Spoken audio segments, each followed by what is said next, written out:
to everyone. Welcome to OPM, our online prayer meeting. Right here at Jesus Cavite page. God is good all the time.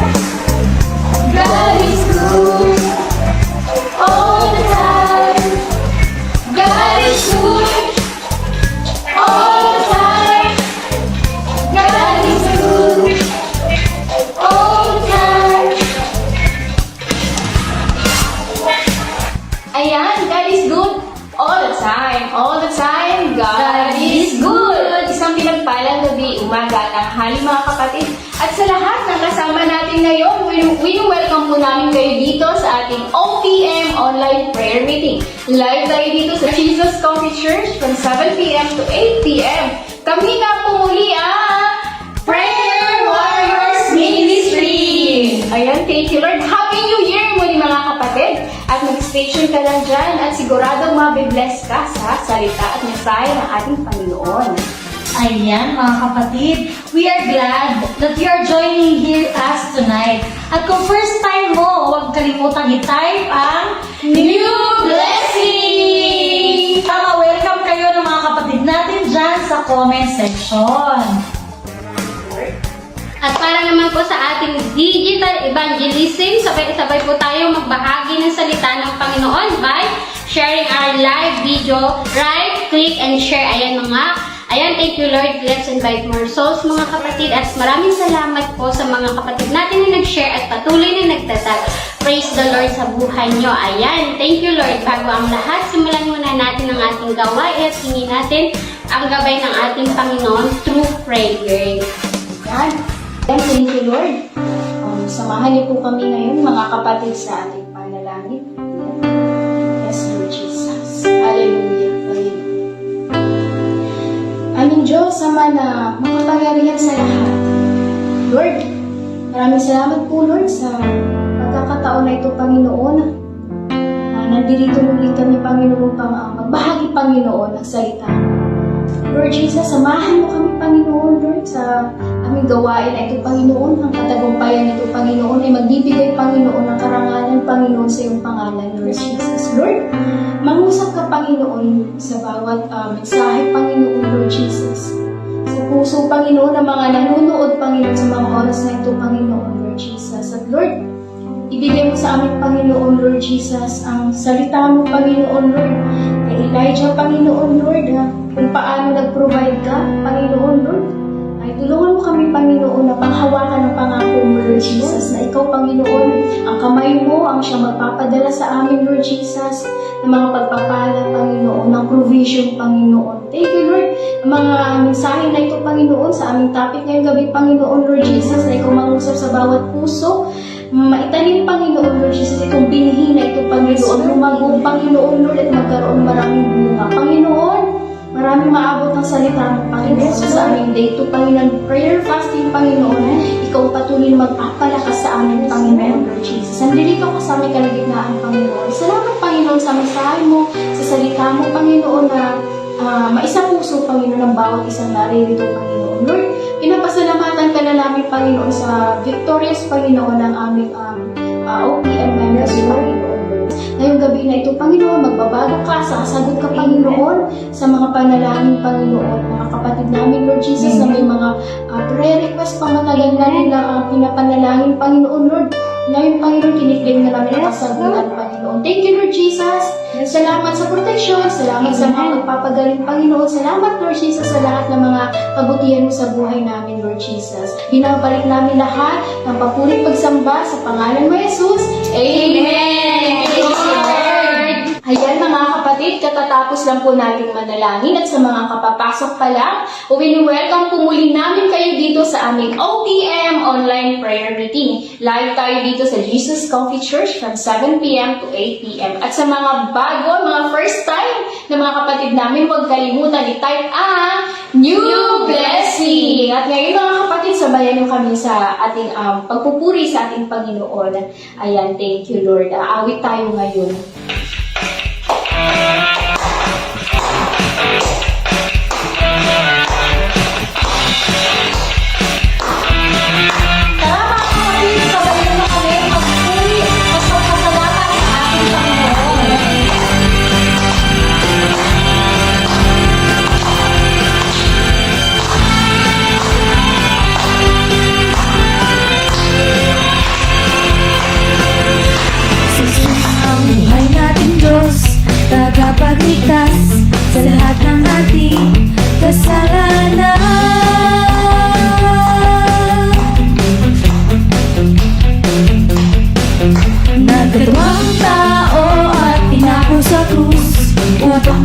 ayusin ang lahat ng ating pagkukulang.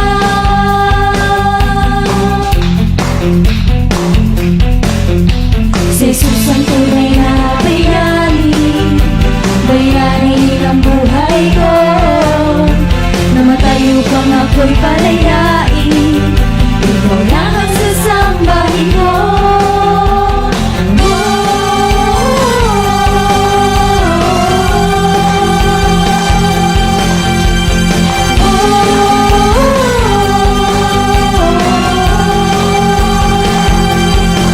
Buhay ka, O Jesus, magpakailanman. Ang lahat ng tao ay pupurihin ka.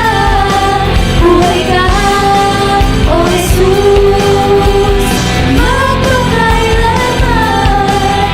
Ang lahat ng tao ay pupurihin ka.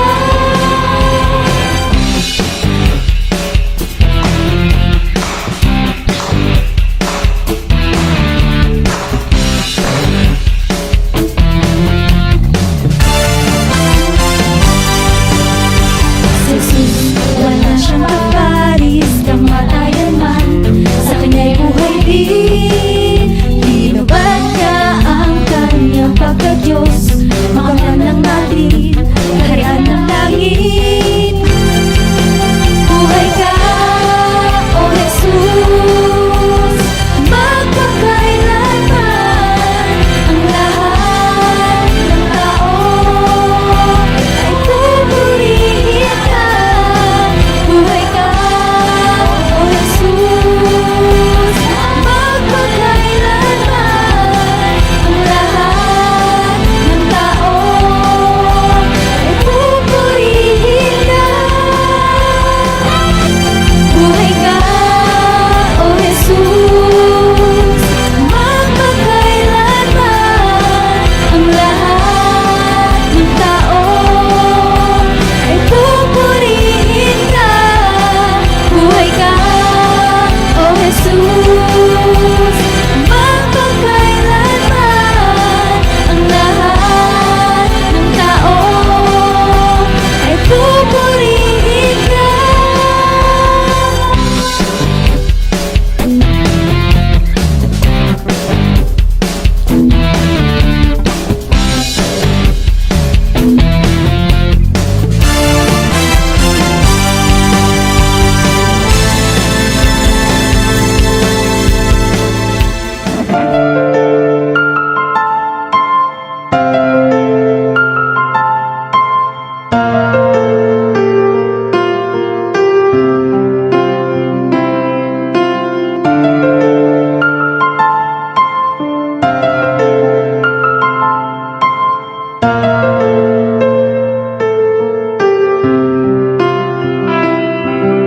Wala nang iba pang hahanapin. Sa piling mo, Diyos, lahat ay nasa akin. Sapat ka na sa buhay ko, Kristo. Dito sa mundo, wala nang papantay sa'yo. Magbigay ng karangalan sa pangalan mo. Ang sinisigaw nitong puso. Maging tulad mo, yan ang nais ko. Mabuhay para lang sa'yo. Maging tulad mo sa puso't isip ko. Liwanag dito sa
ang title po ng ating inawit kanina ay Maging Tulad Mo at si Jesus ang tunay na bayani. Original composition po ito ng ating simbahan. Talaga naman. Thank you, Lord Jesus Comfy Church. At syempre, ayan, mapapakinggan po natin at mapapanood ito sa ating YouTube channel. Ayan, i-search niyo po Jesus Comfy Church na sa ating comment section po ang ating YouTube link. Andun din po ang ating mga sermon replays at iba pang original compositions ng ating church. Thank you, Lord. At pwede mo rin ito idagdag mga kapatid sa playlist mo. Habang nagluluto ka, naglalaba sa mga gawaing bahay. At syempre, pag nandun ka na, mag-subscribe ka na rin sa ating YouTube channel. At syempre, meron din tayong TikTok at Facebook. Thank you, Lord, mga kapatid, sa buhay mo. Yan, thank you, Lord. Ini-invite din po namin kayo sa ating Sundays Fellowship po. Every Sunday po yan, 11:30 a.m. located at Gig Mall, Pulang Lupa, Las Piñas City. And weekly na po tayo mga kapatid na nagtitipon-tipon. Ayan, thank you Lord, upang magpuri sa ating Panginoon. Welcome na welcome po kayo dito mga kapatid at hayaan mo na maranasan ang presensya ni Lord at dadaloy ang pagpapala sa iyo kapag inuno mo si Lord. Amen. Amen. Thank you, Lord. Ayan, amen. Thank you, Lord, mga kapatid, no, for joining us on our OPM. Day 2 na nga po tayo sa ating prayer and fasting.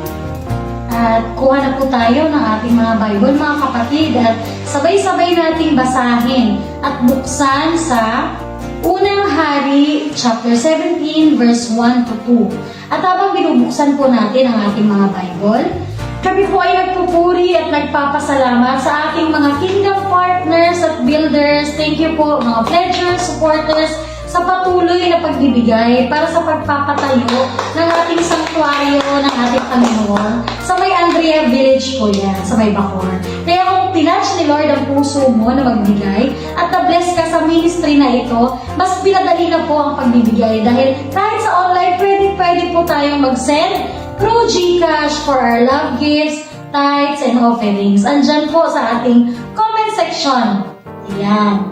Yung GCash number po natin at ang ating bank account para sa mga mas convenient na pagbibigay. God bless you po, 100-fold mga kapatid. Ayan, thank you Lord. Basahin na po natin ang Unang Hari, chapter 17, verse 1 to 2 sa Magandang Balita Biblia po. Verse 1, may isang propeta na ang pangalan ay Elias. Nakatira siya sa Tisbe na sakop ng Gilead. Sinabi niya kay Ahab, tinitiyak ko sa iyo, sa harap ng buhay na Panginoon, ang Diyos ng Israel na aking pinaglilingkuran, na wala ni hamog o ulan na darating sa loob ng ilang taon hanggang hindi ko sinasabi na umulan o humamog. Manalangin po tayo mga kapatid. Aming Diyos Ama sa langit, pinupuri at tinadakila po namin ang inyong pangalan. Ngayong gabi, Lord, samahan niyo po kami, Panginoon. Ikaw ang manguna, mangaral at mangusap, Panginoon, sa mga nakikinig. At sa amin po, Panginoon, bigyan niyo po kami, Panginoon, ng wisdom, knowledge, and understanding, Panginoon. At ipuin niyo po ang puso ng bawat nakikinig ninyo sa iyong mga salita. Lord, pagpalain mo po kami. Salamat, Panginoon, sa salita mong nagbibigay buhay sa aming Panginoon at nagbibigay pag-asa. Samahan niyo kami, Panginoon, sa aming day 2 ng prayer and fasting, Panginoon. At patuloy ka namin maranasan, mangusap, sasagot ka, Lord, sa aming mga panalangin. Binabalik namin lang ulit magsamba sa pangalan ni Jesus. Amen. Ayan, syempre, bago tayo dumako sa ating topic ngayon, papakilala muna tayo. Ako nga po pala si Sister Michelle, Sis Cheng, and Sis Novi, and we are from Prayer Warriors Ministry. Ayan, on behalf of Prayer Warriors Ministry, narito po kami ngayon upang magbahagi ng salita ng ating Panginoon. Amen. Amen. Amen. Isang pinagpalang gabi, umaga, hapon, muli mga kapatid. Sa kapapasok pa lang, ayan, binabati po namin kayo ng isang pinagpalang gabi.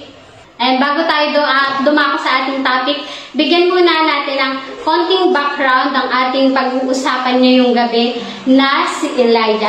Sino ba itong si Elijah? Si Elijah po, mga kapatid, is a major prophet na mababasa natin ito sa Old Testament at isa siya sa pinakamatapang na propeta ng Diyos. Nagpapaulan to ng apoy at talaga namang ginamit siya ng Diyos.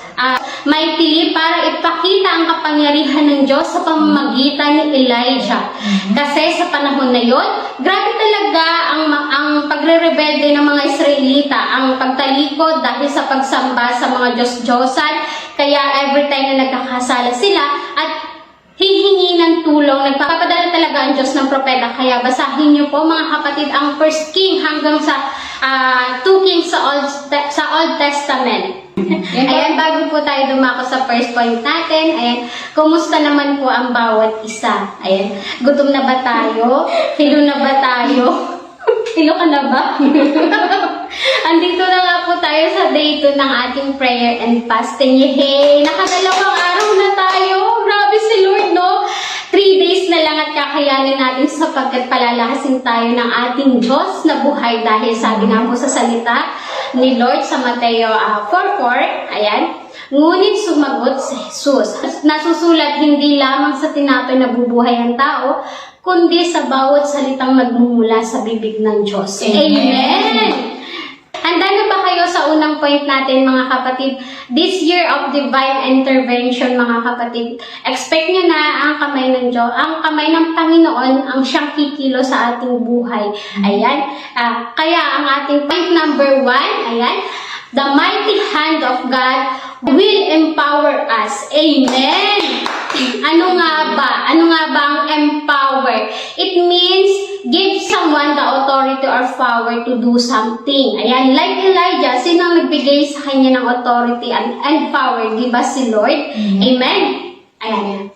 Sabi nga po sa 1 Kings chapter 17:1, si Elias ay isang propeta na taga Tisbe sa Gilead. Ayan, sinabi niya kay Ahab, saksi si Yahweh, ang buhay na Diyos ng Israel na aking pinaglilingkuran, hindi uulan, ni hindi magkakahamog sa mga darating na taon hanggang hindi ko sinasabi. Amen. Ayan, malinaw sa bawat salitang binibigkas ay may authority and power na nanggagaling mula sa makapangyarihang Diyos. Talaga naman. Amen. Sino ba naman magkakaroon ng lakas ng loob upang sabihin ang mga bagay na yan sa isang hari ng Israel? Sabi nga po sa Isaiah 41:10, ito po yung ating pinanghahawakan, mga kapatid. Dahil ito nga ang pangako ng ating Panginoon, this 2024, a year of divine intervention. Ayan, sabi po dito sa Isaiah 41:10, do not fear, for I am with you. Do not be afraid, for I am your God. I will strengthen you. I will help you. I will uphold you with my victorious right hand. Amen! Dito pa lang sa sinabi ng ating Panginoon, dapat maging panatag ka na. Dahil ang Diyos mismo ang siyang nagsabi ito na may power at authority. Wala kang dapat ikatakot, kapatid, sapagkat kasama natin ang Diyos na buhay. Yung kamay niya mismo ang siyang mag-aabot sa atin para tulungan ka. Makikita din natin dito ang pagsubok ni Elias na magkakaroon ng taggutom at tagtuyot for 3.5 years. Pero hindi siya natakot at nag-alala man lang sapagkat alam niya hindi siya pababayaan ng Panginoong Diyos kapag may pinangako ba si Lord sa'yo? Pinanghahawakan mo ba? O nagdududa ka pa rin na hindi niya tutuparin? Minsan sa buhay natin, no? Kapag nakakaranas tayo ng tagtuyot or dry season, mas nakapokus tayo sa season na yun. Mas nakapokus tayo sa sitwasyon na yun. Sa problema, minsan inaalaw ni Lord ang dry season sa buhay natin para mas lalo tayong magkaroon ng tiwala sa Kanya. Ikaw ba ay nasa dry season ngayon? Ano ba ang tuyo sa buhay mo ngayon, kapatid? Tuyo ka ba sa spiritual? Kasi hindi ka na nakakapaglaan ng oras para magbasa ng Biblia at manalangin sa Kanya. Hindi pa huli ang lahat, mga kapatid. Hanggat may matatawag pang ngayon, bumalik ka lang kay Lord. Huwag mo patigasin ang puso mo dahil sabi sa Mark chapter 1 verse 15, the kingdom of God is near. Repent of your sins and believe the good news. Amen. Ayan. Sabi nga dito sa 1 King chapter 18 verse 2, ito po mga kapatid nagpunta na nga si Elijah kay Ahab. Napakatindi po ng taggutom noon sa Samaria. At sa mga panahon ng taggutom at tagtuyod, ang Lord ang nag-provide sa pangangailangan ni Elias ng pagkain. Ayan, sa unang hari nga po, chapter 18 verse 2, ito po mga kapatid, nagpunta na nga po si Elias kay Ahab. Ayan, napakatindi po noon ng taggutom sa Samaria at sa panahon ng taggutom at tagtuyot, ang Lord ang nag-provide sa mga pangangailangan ni Elias. Ang pagkain at inumin niya. Amen? Amen. Alam niyo mga kapatid, isa lang pinapakita sa atin ng Lord. Kahit tagtuyot, kapag anak ka niya, kayang-kaya kanyang i-bless. Amen. Kapag nagtitiwala tayo at nananampalataya sa Kanya. Amen? Amen. Amen. At nung sumunod si Elias at nakarating na sa byuda, humingi ng konting tubig si Elias at tinapay. Pero ang tugon ng byuda kay Elias na wala na siyang tinapay. Ang natitira na lang ay isang dakot na harina sa mangkok at kaunting langis sa banga. At kapag naubos na nila yon, ay mamamatay na sila sa gutom. Grabe no? Pero sinabi ng Panginoon through Elias in 1 Kings 17:14, sapagkat ganito ang sabi ni Yahweh, Diyos ng Israel, hindi ninyo mauubos ang harina sa lalagyan at hindi matutuyo ang langis sa tapayan hanggang hindi sumasapit ang takdang oras na papapatakin na ni Yahweh ang ulan. Amen. Grabe. Hallelujah. Nakikita niyo ba ang kamay ng Panginoon dito mga kapatid? Divine intervention. Paano mangyayari yung hindi nauubos ang isang dakot na harina sa mangkok at kaunting langis sa banga. Amen? Kapag gusto ng Lord na pagpalain ka, hindi siya limitado. Kung ano ang season ng buhay na meron ka. Amen? Amen. Sumunod ka lang, hindi tayo magkukulang sa lahat ng pangangailangan natin. Tingnan ninyo si Elias. Kung hindi niya sinunod si Yahweh, mararanasan kaya niya ang pagpapala? Yung pagiging obedient niya, pagsunod niya sa mga pinag-uutos ng Diyos. Sinunod niya ng walang reklamo at pag-aalinlangan. Dapat tayo mga kapatid, sumunod at tumugon din ng hindi nag-aalinlangan. Sapagkat God give us power and authority. And Isaiah 40:29, He gives strength to the weary and increases the power of the weak. Amen. Tingin niyo ba kaya ni Elias na hindi magpaulan ng ilang taon kung hindi siya tinulungan ng Panginoon? Hindi natin kayang mag-isa, mahina tayo. Kaya kailangan natin ang Panginoon sa buhay natin na siyang nagbibigay ng lakas at kapangyarihan upang magawa natin ang kanyang purpose para sa atin. Sabi nga sa 1 King chapter 18:15, ngunit sinabi sa kanya ni Elias, saksi si Yahweh ang buhay na makapangyarihan sa lahat. Haharap ako kay Ahab sa araw na ito. Makikita natin dito yung tapang ni Elijah upang humarap kay Ahab na nagpapapatay sa mga propeta ng Diyos. Kung ikaw ba ang nasa kalagayan ni Elijah, haharap ka ba sa taong gusto kang patayin? Baka nga nagpapanik ka na ngayon or nasa barangay na kayo, nagpapablatter, di ba? Pero si Elijah, buong tapang humarap sa taong gusto siyang patayin. Sabi nga sa salita ng Panginoon sa Mateo chapter 1 verse 7, sapagkat ang espiritong ibinigay sa atin ng Diyos ay hindi espiritu ng kahinaan ng loob, kundi espiritu ng kapangyarihan, pag-ibig at pagpipigil sa sarili. Amen. Amen. Hindi kahinaan kundi power, kapangyarihan. Kaya hindi tayo dapat matakot. Why? Because the hand of God will empower us. Amen. Hayaan mong kumilos ang kamay ng Diyos sa buhay mo. Amen. Amen. Kaya sa ating mga manuals po, ayan, sa question number 1, ayan, ang tanong po ay, anong mga pagsubok ang pinaharap ni Elijah? Unang-una po ay ang drought, ayan, o pagkatuyo. pagkatuyo, di ba? Ayan. Alam naman natin na, di ba, wala tayong kainin, basta meron tayong maiinom, mas makakasurvive tayo, pero hindi hinayaan ng ating Panginoon na mauhaw at magutom ito, di ba? Di po ba? Yan, pinapunta nga ito sa ibang lupain at patuloy na pinrovide ng Panginoon ang pangangailangan nito. Subok po sa Kanya, ang pagsubok sa Kanya ay nakinahirap ay ang galit ni Haring Ahab at ang mga tauhan nito dahil sa kanilang mga maling paniniwala at pagsamba sa mga Diyos-Diyosa na si Propetang Elias ang kanilang minamasama, ngunit hindi nagpatinag si Propeta Elijah sa mga ito at hinarap niya ito ng buong tapang. Dahil alam niya na nasa panig na niya ang makapangyarihang Diyos. Pinatunayan nga nito ang Diyos na sinasamba niya ay buhay na Diyos at talagang totoong nagbibigay ng milagro. Hindi kagaya ng mga Diyos nila Haring Ahab na mga ribulto na hindi nga mga gumagalaw. Pinatunayan ito ni Propeta Elias nung nagdasal siya at nagpababa ng apoy si Yahweh. At tinupok nga yung mga handog, yung kahoy, at mga bato, pati yung lupa sa paligid, pati na yung tubig sa kanal ay natuyo. Praise the Lord. Kung ang totoong Diyos lang ang makakagawa noon. Amen. Thank you, Lord. Ayan, thank you, Lord. Sis Michelle, sa ating napakagandang point, number 1, no? At magandang gabi sa lahat ng ating mga kapatid. Nakapag-adjust na po ba tayo lahat?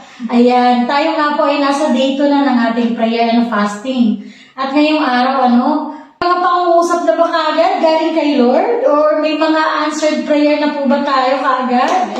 Naku, nakakamangha naman talagang pag napupuspos tayo ng banal na espiritu, Ayan mga kapatid, kapit lang at manalig sa ating Panginoon at palaging humingi ng gabay sa ating ginagawa ngayon. Ayan, dumako na nga po tayo sa ating point number 2. Ang ating point number 2 is, the mighty hand of God equips us. Amen. The word equip means magbigay, mag-present, mag-provide. Ang kamay ng Panginoon ang siyang mag-i-equip sa atin because if He calls you, He will equip you. Amen. Talaga namang nakaka-amaze ang Panginoon kung paano tayo hinuhubog sa mga bagay na gaganapan natin balang araw, kung paano niya tayo tinawag. And this speaks sa ating whole being, sa ating buong pagkatao, sa lahat ng aspeto ng ating pagkatao. Amen.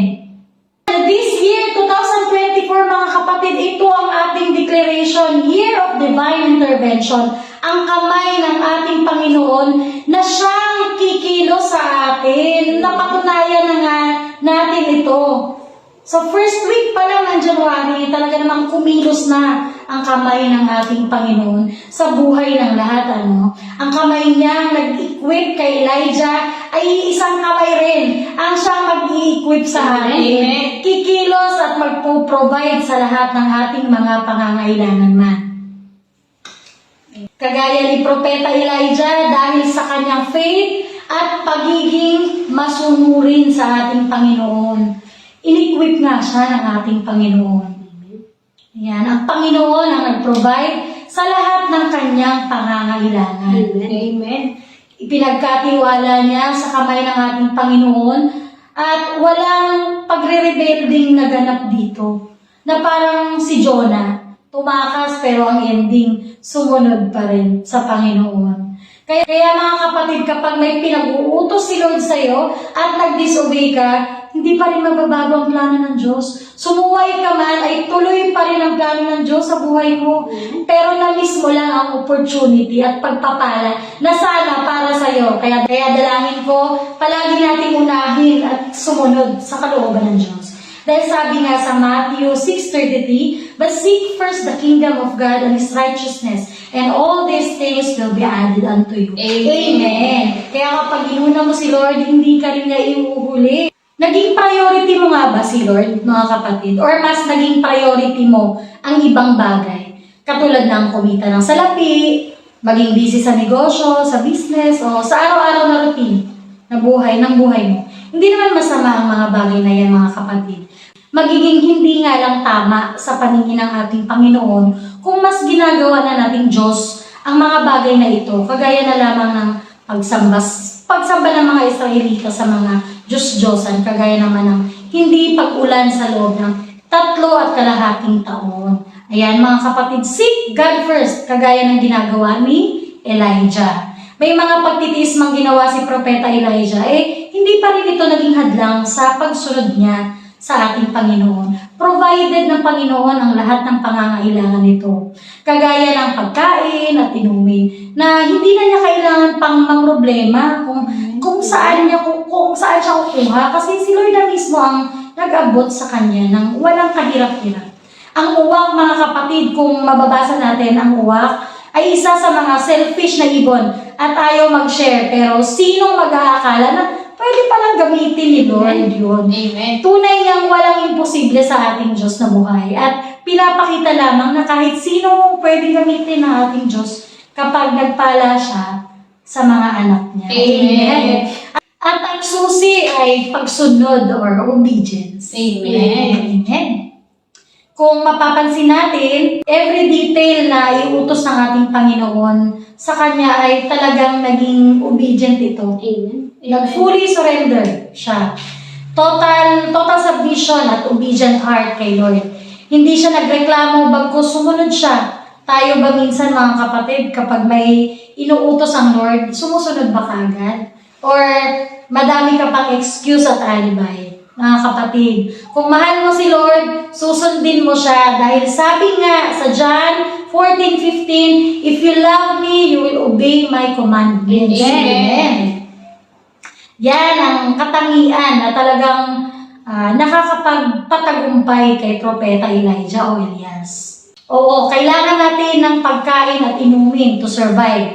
Pero mga kapatid, hindi lang sa pagkain at inumin nabubuhay, kundi sa bawat salitang nagmumula sa bibig ng Diyos. At gayon din naman, hindi lang sa physical food tayo ini-equip ng ating Panginoon upang lumakas, kundi pati sa mga kakayanan na ipinagkaloob niya to glorify His name.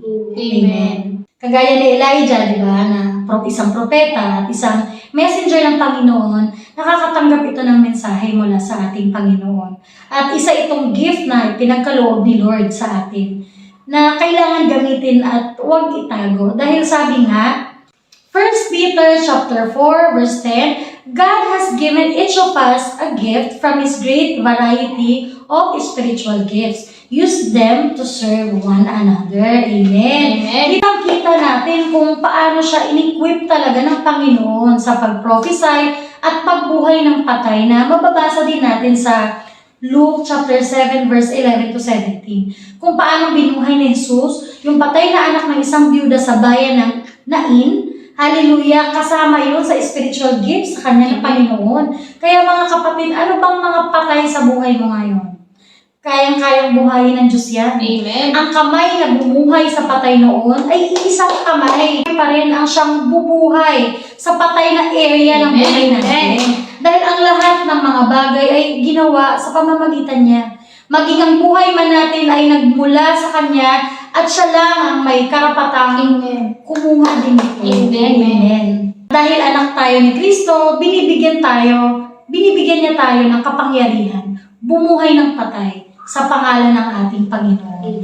Yan ang isa sa otoridad na binigay sa atin ng ating Panginoon. At simula nung tinanggap natin siya bilang Panginoon at tagapagligtas. Amen. Kaya kapatid, kapag tinawag ka ni Lord, hindi ka niya pababayaan. Ang pangako niyang proteksyon, provision ay ibibigay niya ito nang sagana kung magpapasakop ka lang sa Kanya at sumunod sa mga instructions niya. Amen. Kaya sa mga manuals po natin, ang sagot sa question number 2 at sa paanong paraan niya hinarap ang mga pagsubok na ito. Pagtitiwala sa Panginoon, panalangin at pananampalataya sa makapangyarihang Diyos. Hindi siya nagtiwala sa sarili niyang lakas at karunungan. Sa Diyos lang siya umasa. Amen. Number 3, anong mga katangian ni Elijah ang dapat nating tularan? Unang-una yung faith. Amen. Obedient Amen. and courage niya. Kung babasahin mo, makikita ang pagsunod niya na walang reklamo at faith niya kay Lord at pagtitiwala niya sa Diyos. Amen. Thank you, Lord. Amen. Thank you, Lord, sa mga points at insights na binigay na ating Panginoon. Ayan, thank you, Lord. Ang gaganda. The mighty hand of God will empower and equip us. And for our third point, mga kapatid, God's hand delivers extraordinary results. Amen. Thank you, Lord. Nakita niyo po ba, mga kapatid, ang kamay ng Panginoon sa buhay ni Elijah? In chapter 17, Divine Intervention, nakita natin kung paano nag-provide si Lord ng pagkain kay Elijah through raven, uwak. Divine Intervention, kung paano hindi naubusan ng harina sa mangkok at langis sa tapayan. Thank you, Lord.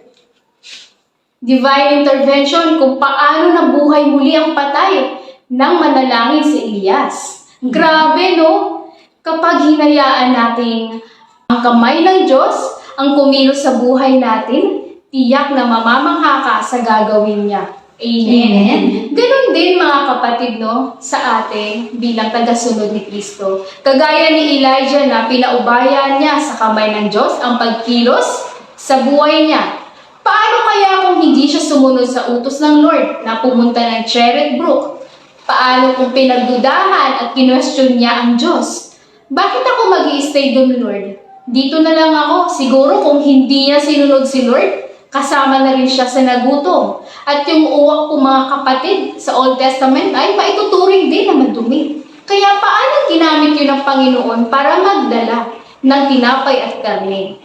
Yun ang kamay ng Diyos. Kaya naman po dito sa chapter 18, pagkatapos ng buong tapang na sinugod ni Elijah si King Ahab at sinabi na wala ni hamog o ulan na darating sa loob ng ilang taon hanggat hindi ko sinasabi na umulan o humamog. Grabe yung conviction, power, and authority ni Elias dito na talagang may assurance siya sa salita ng ating Panginoon na mangyayari talaga ito dahil totoong buhay naman talaga, kapatid, at mabisa ang salita ng Diyos na kapag may sinabi si Lord, tutuparin niya. Amen. 2 Timothy chapter 3 verse 16 to 7, ang lahat ng kasulatan ay kinasihan ng Diyos at kapakipakinabang sa pagtuturo ng katotohanan sa pagsasaway sa kamalian. Ngayong prayer fasting natin, mga kapatid, may pinangahawakan ka bang pangako niya? I-claim mo na yan, mga kapatid, dahil kapag si Lord ang nangako, tiyak, tutuparin niya ito. Amen. Amen. Thank you, Lord. Dito, mga kapatid, in chapter 18, 3 taon ngang walang ulan, sinabi ng Panginoon kay Elias na makipagkita ka kay Ahab dahil pauulanin na niya ito. Dito rin pinatunayan ni Elijah na siya nga ang tunay na propeta ng Diyos.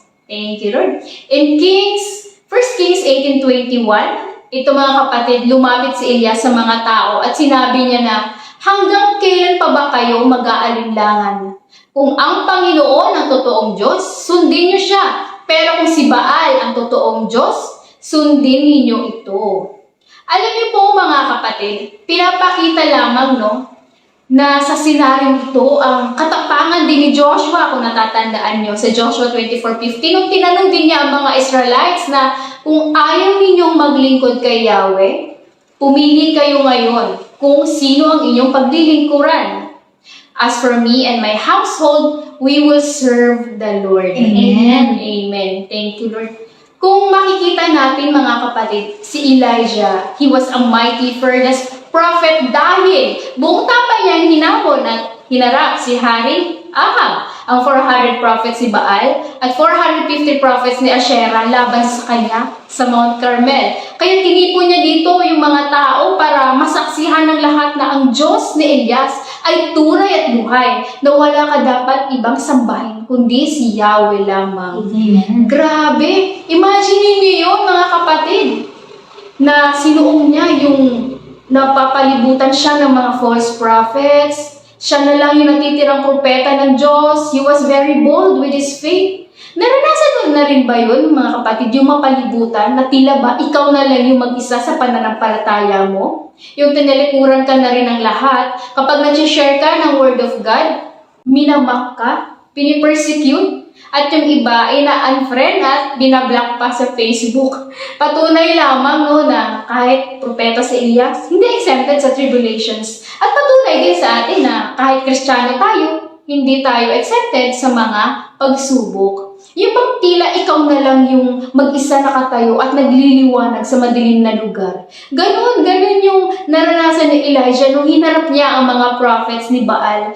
Pero hindi nasira at natinag ang faith niya kay Lord. Marami man ang nakapalibot na kaaway sa kanya, nanindigan pa rin siya sa pananampalataya niya dahil kay Lord siya kumukuha ng lakas.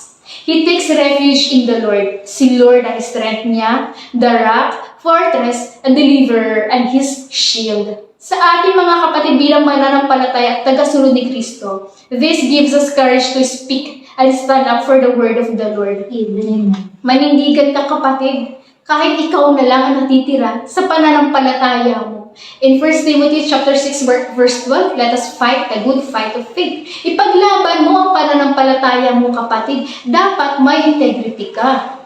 Maging matapang ka at huwag matakot dahil pinangako ni Lord na hindi niya tayo iiwanan ni pababayaan man. Maging courageous ka dahil nakahawak ang kamay ng Panginoon para alalayan ka. Amen. We are Christ ambassadors. Amen. Pinili tayo upang magpahayag ng magandang balita, to go and make disciples. May mga instructions na binibigay si Lord sa atin kung saan ba tayo pupunta at kung sino ba ang dapat natin sharean ng Word of God upang magkaroon sila ng salvation. Kagaya ng ginawa ni Elijah na hinarap niya ang mga oppositions at persecutions. Dapat ipakita din natin ito mga kapatid, yung pananampalataya natin ay buhay sa pamamagitan ng pagsunod. Radical obedience, tulad ng declaration natin ngayon this January, growing faith, hindi patay, hindi stagnant, kundi buhay, at lumalagong pananampalataya. Hayaan mong gamitin ka ng Panginoon sa kingdom niya, maging vessel ka niya. At yung pinaka-exciting part dito, na sumunod na verse ay, nung hapunin sila ni Elijah sa Mount Carmel. Ito yung sinasabi nilang showdown, at magkakaalaman na dito kung sino ba talaga ang tunay na Diyos. Ayan, ang Diyos na sasagot sa pamamagitan ng apoy, ang siyang tunay na Diyos. Ito yung handog na toro na kakatayin nila at ilalagay sa ibabaw ng gatong nang hindi ito sinisindihan. Ang sasagot sa pamamagitan ng apoy, syempre ang siyang totoong Diyos. Ay yung totoong Diyos at sinang-ayunan ito ng mga tao. Nakakalungkot lang na kailangan pang patunayan bago maniwala sa dami ng ginawang himala ni Lord. Hindi pa rin tayo naniniwala at nagtitiwala sa Kanya na wala tayong pinagkaiba sa mga Israelites. Na pagkatapos silang ilabas sa Ehipto ni Yahweh, nagpaula ng mana at pugo, nag-provide ng tubig sa bato, hindi sila ginutom sa wilderness for 40 years. Diba? Talagang dinala din sila nila sa lupang pangako. Pero nagrebelde pa na sila sa Diyos. Na tila ba hindi pa rin sasapat ang himalang ginawa ng ating Panginoon sa buhay nila. Kaya ang iba tumalikod at sumamba sa Diyos-Diyosan. Nawala ng fire, lumayo, nalamig at hindi na si Lord ang first love at priority. Na-divert ng attention sa earthly pleasures. Paulit-ulit na lang ang katigasan ng ulo. Lubhang mahabagin lang talaga ang ating Panginoon at mapagmahal. Paano kaya kung nawala rin ang pasensya ni Lord sa atin? Paano kaya kung hindi niya ibinigay ang kaisa-isa niyang anak? Panigurado lahat tayo ngayon ay walang buhay na walang hanggan. Hindi naman sinabi sa Biblia in Exodus chapter 20 sa 10 Commandments niya na huwag tayo sasamba sa mga Diyos-Diyosan. Pero dahil sa pasaway din sila, pinili pa rin nilang magrebelde at sumamba sa mga rebulto. At ito na nga mga kapatid, yung exciting part din dito. 1 Kings 18:30-38, nag-umpisa ng manalangin ng todo ang mga propeta ni Baal na paulan na ng apoy ang handog nila. Si Baal po mga kapatid, no, ito yung sinasamba nila at pinapaniwalaan nilang God of Sky, Lord of the weather, and the sender of lightning. Kaya andun yung tiwala nila at buong lakas silang nananalangin mula umaga hanggang tanghali. Pero walang apoy na tumupok sa handog nila. Kaya pinagsasaktan na nila yung sarili nila at pinagsusugatan nila ang katawan nila hanggang dumanak yung mga dugo doon sa palibot ng altar sa paniniwalang sa kanilang pagsasakripisyo ay sasagutin sila ni Baal. Natapos na lang yung oras nila mga kapatid ay hindi pa rin sila sinasagot ng kanilang Diyos. Para sa atin, paano masasagutin ng Diyos ang mga prayers natin kung hindi naman tayo tumatawag at nananalangin sa Kanya? Paano niya sasagutin ang prayers natin kung may ibang Diyos ka nang sinasamba? Luke 16:13-15, you gotta serve both two masters at the same time. Kaya in 1 Kings 18:30-35, dito mga kapatid, and then Elijah prepares his altar. Ayan, turn na ito ni Elijah at nang maayos yung maiging altar ng Panginoon na nagiba at nailagay na rin yung 12 na bato na sumisimbolo sa 12 tribes ni Jacob. Ayan, binuhusan na niya ng 3 beses yung altar na basang-basa po talaga itong mga kapatid na kahit yung mga kanal ay talagang umaagos tubig dito. Kaya sino bang mag-aakala na kahit sindihan mo yun ay posibleng mag-aapo yun? At dito nagsimula ng manalangin si Elijah. Kung mapapansin niyo mga kapatid, maraming beses na nanalangin si Elijah sa gitna ng tagutom, sa gitna ng pagsubok at pag-uusig. Hindi nawala ang prayer life niya. Sa lahat ng pagkakataon, mga kapatid, dapat ay manalangin din tayo. Ikaw, ilang beses ka bang nananalangin? In Ephesians 6:18, dapat we pray at all times, on every occasion, in every season, at mga kapatid yung panalangin niya. Panginoon, dinggin niyo po ako para malaman ng mga tao na kayo ang Panginoon, ang Diyos at nais silang magbalik loob sa inyo. What a powerful prayer mga kapatid. Elijah was not praying his whims for his selfish desires. He is praying for God's glory. In verse 38, dumating agad ang apoy na galing sa Panginoon at sinunog nito ang handog, ang gatong, ang mga bato, at nang makita ito ng lahat ng tao, nagpatira pa sila at sinabi, ang Panginoon ang siyang Diyos, ang Panginoon ang siyang Diyos. Amen. Ang kamay ng Panginoon, mga kapatid, ang siyang tumupok sa handog na yun. This is God's hand delivers extraordinary results. Dalangin namin mga kapatid, huwag natin hintayin dumating tayo sa point na kailangan din patunayan ng Diyos na siya talaga ang tunay at buhay na Diyos. Sa kabila ng mga ginawa niyang kabutihan sa buhay mo, huwag mo hintayin na sumadsad ka sa lowest point ng buhay mo at kailangan mong mamili kung sino ba ang paglilingkuran mo. Maging kagaya tayo ni Elijah, may integrity sa faith niya at sa Diyos lang siya nagtiwala. Elijah gave final proof that God, not Baal, was the controller of nature by announcing that God would now end the drought. At nagpaulan nga ang Panginoon mga kapatid. At dito na-fulfill ni Elijah ang pinagawa ng Panginoon. At pagkatapos noon, nakakapagod man ang araw na yun, ay patuloy pa rin siyang pinalakas ng Panginoon nung binikis na yung sa bewang niya, yung balabal niya at tumakbo at nauna pa siya sa karwahe ni Ahab papunta sa Jezreel. Tulad ng pinangako niya ni Lord sa atin sa Isaiah 40:31, ngunit muling lumalakas at sumisigla ang nagtitiwala kay Yahweh. Lilipad silang tulad ng mga agila. Sila'y tatakbo ngunit hindi mapapagod. Sila'y lalakad ngunit hindi manghihina. That's divine intervention mga kapatid. Elijah was perhaps the most powerful of God's prophets in the Old Testament, where Elijah remained faithful to God.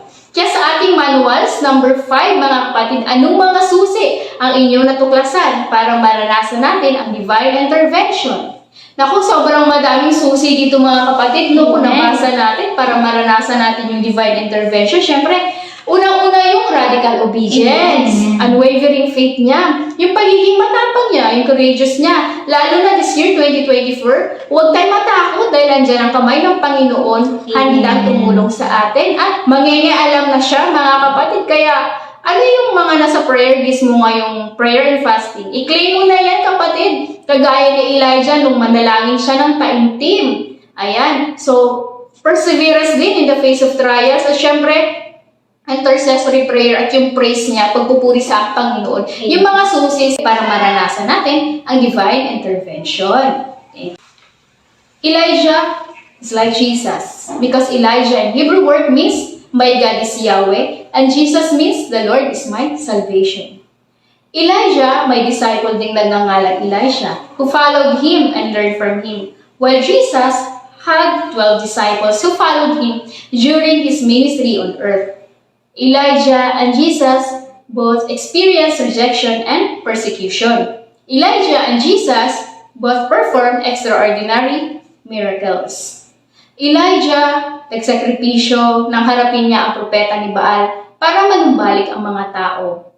Si Jesus, nagsakripisyo sa krus para iligtas tayo sa mga kasalanan natin. Ito yung pinakamatinding sakripisyo ang ibigay ang sarili niya para sa kapatawaran ng ating mga kasalanan upang ikaw at ako ay maligtas at magkaroon ng buhay na walang hanggan. Kaya mga kapatid, Jesus is certainly greater than Elijah. Amen. Amen. Kaya mga kapatid, manalangin tayo. Humingi tayo ng tawad. Ngayong prayer and fasting, this calls to repentance. Manumbalik sa Panginoon. Kung ikaw to kapatid na nagrebelde, gaya ng mga Israelites, bumalik tayo sa Diyos at humingi ng kapatawaran. Hindi pa huli ang lahat mga kapatid. Isuko natin ang buhay natin sa ating Panginoon. Kaya mga kapatid, sabayan niyo kami sa prayer of acceptance. Panginoong Jesus, Panginoon Jesus, kailangan kita kailangan kita sa buhay ko. sa buhay ko. Lord, isa po akong makasalanan Lord, isa po akong makasalanan. at patawarin mo ko Patawarin mo sa mga kasalanan. sa mga kasalanan. Binubuksan ko Pinubuksan ko ang puso ko. ang puso. Pinapapasok kita Pinapapasok at tinatanggap at tinatanggap bilang Panginoon bilang Panginoon at at tagapagligtas. tagapagligtas. Amen. Amen. Thank you, Lord. Ang kapatid, kung sumabay ka sa ating panalangin ay meron ka ng buhay na walang hanggan sa Amen. langit. At pinatawad ka na ng ating Panginoon sa iyong mga kasalanan. Kaya huwag mo nang balikan yung dating ikaw. Magsimula ka muli. Magbasa ng Biblia at patuloy pakikinig ng salita ng ating Panginoon. Thank you, Lord. At ayan mga kapatid, in 5 minutes matatapos na po tayo. Papanalangin po natin ang bawat isa. Ayan, thank you, Lord. Panalangin natin lahat. Ang mga may sakit, mga provision at protection. Ayan, maraming salamat, Panginoon, sa pagkakataong ito, Lord Jesus. Hallelujah, Panginoon. Dinadakila ka namin, Lord. Pinupuri ka namin, Panginoon. Lord, tinataas namin, Lord, lahat, Panginoon, Lord Jesus. Mga prayer request, Panginoon, ng mga anak mo, Lord Jesus. Ngayon sa aming day 2 of prayer and fasting, Lord. Lahat, Panginoon, ito, Lord, ay bibigyan mo ng kasagutan, Panginoon. Tulungan mo kami, Panginoon, na lalo pang kumapit, lalo pang lumapit, lalo pang manampalataya, Panginoon, lalo pang magtiwala sa iyo, Panginoon. Kung paano ka, Lord, nag-provide kay Elijah, Panginoon, kung paano ka, Panginoon, na nagpadala, Panginoon, Lord Jesus, provision, Panginoon. Lord, isang kamay pa rin, Panginoon, ang bubuhay, Panginoon, sa mga patay, sa lahat ng area ng buhay namin, Panginoon. Isang kamay pa rin, Lord Jesus, ang mag-provide sa mga pangangailangan namin, Lord. Tinataas namin lahat, Panginoon. May sakit, Panginoon, sa oras na ito, Lord Jesus. Pagiging ito man ay trangkaso, in Jesus' name, Lord. May mga sakit sa bato, mga UTI. Gamitin, Panginoon, mga sumasakit ang ulo, in Jesus' name, Lord. May mga sipon, yung mga sakit pa yan, cancer, in Jesus' name, Lord. Pinapanalangin namin, Panginoon, Lord, ang complete healing, Panginoon, Lord Jesus. Divine intervention, Panginoon, Lord. Mula ulo hanggang talampakan, Panginoon, pinapadala mo kagalingan, Panginoon, Lord, sa lahat ng ito. Mga infirmities sa bawat katawan, Panginoon, ay inaalis mo at nililinis mo ng Panginoon. Maraming salamat, Lord, sa lahat ng mga nasa hospital, Panginoon, sa mga operation, Panginoon, Lord. Ikaw, Panginoon, ang siyang bubuhay sa mga patay na mga cells na ito sa kanilang katawan, in Jesus' name, Lord. Itutuwid mo, Panginoon, yung mga buto na na-disalign, in Jesus' name, Lord. Lahat, mga fracture, lahat, Lord, ng mga sakit namin, Panginoon, sa mga oras na ito, inaalis mo na, Panginoon. Pinapadala, Panginoon. Hinahawakan na iyong makapangyarihan na kamay, Panginoon, Lord Jesus. Salamat, Panginoon, Lord, sa mga kagalingan, Lord, mga nangangailangan, Panginoon, protection sa mga pumapasok sa trabaho, Panginoon, Lord, increase in salary, Panginoon, promotion, Panginoon, sa mga kapatid mo, Panginoon, Lord, i-close deal mo ng bawat business, Panginoon, sa mga business transaction, Panginoon, palalaguin mo, Panginoon, pabuhayan, Panginoon, ng mga anak mo, nang sa ganun, Lord, makapagbalik sa iyo, Panginoon, Lord Jesus. Pagpapalain mo ang mga anak mo, Panginoon, Lord, pinapanalangin din po namin, Panginoon. Tinataas namin sa iyo, Lord, ang buhay, Panginoon, ng bawat isa sa church namin, Panginoon, Lord Jesus. Lord, na ikaw ang manguna, bawat Sunday fellowship, Panginoon. At ganoon din po, Lord, sa mga kamay, Lord, i-bless mo, Lord, upang makapagbigay pa, Lord, sa iyong kaharian, Panginoon, sa mga, sa aming pinapatay sanktuaryo, Panginoon, Lord, sa Andrea Village, Panginoon, ikaw ang gagamit ng mga tao, Panginoon, upang maitayo na ito, Panginoon, Lord Jesus. Maraming salamat, Panginoon, sa presensya mo, Panginoon, at pag-uusap mo sa buhay namin, Panginoon. At Lord, i-equip mo kami, Panginoon, Lord Jesus, kung paano ang kamay mo, Panginoon, na nag-empower, nag-equip sa amin, Panginoon. Sigurado, Panginoon, extraordinary results, Panginoon. Tulungan mo kami, Panginoon, na ibigay lahat ng pagtitiwala namin sa iyo, Panginoon. Lord, divine intervention, Panginoon, mangingialam ka na sa buhay namin, Panginoon. Lord, yung tulong mo, Panginoon, on the way na sa amin. Salamat, Panginoon, sa katagumpayan ng aming OPM. Salamat, Lord Jesus, sa mga prayers na sasagutin mo, Panginoon, Lord, divine intervention. At Lord, salamat, Panginoon, sa mga pagpapala, sa mga breakthrough, sa mga blessings, Panginoon, na isang kapaloob mo pa, Panginoon. Maraming salamat, Panginoon. Tinataas namin lahat na ito, Panginoon. May papurit pagsamba sa pangalan mo, Jesus. Amen! Thank you, Lord, mga kapatid. Ngayong 2024, sama-sama tayong mangahas na maniwala na ikikilos ang mga kapangyarihang kamay ng Diyos sa ating mga buhay upang tayo ay tulungan, palakasin, pagalingin, palayain, pagtagumpayin at pasasanahin. Let us believe and pray for God's mighty hand to work. God will intervene. Declare and pray for divine intervention. Yahoo! Amen! Sumabay ka ba sa ating panalangin kanina? Ayan, may good news ako sa'yo. Anak ka na ni Lord. Amen. Buhay na walang hanggan sa langit. Kasama ang ating Panginoon. At ngayon, sabay-sabay natin ideklara. I am a child of the Most High God. I am blessed. I am full of wisdom, full of power, full of potential. I can do all things. I will overcome. I have a great destiny in Christ. I believe it. I receive it. In Jesus' name.